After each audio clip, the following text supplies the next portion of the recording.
wala kang pera, huwag kang umasta na kung nga rin mayaman ka. Kung nga rin mayaman, pero mayaman ka sa utang, hindi ba? Alam mo, mas magandang maging simple. Kung wala ka talagang pera, bakit mo kailangan magmukhang may pera? Sino ba yung gusto mong i-please? Ano ba yung gusto mong patunayan? Ang totoong mayaman nga, simple.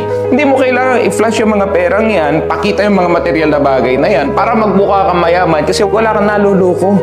Alam ko na wala kang pera.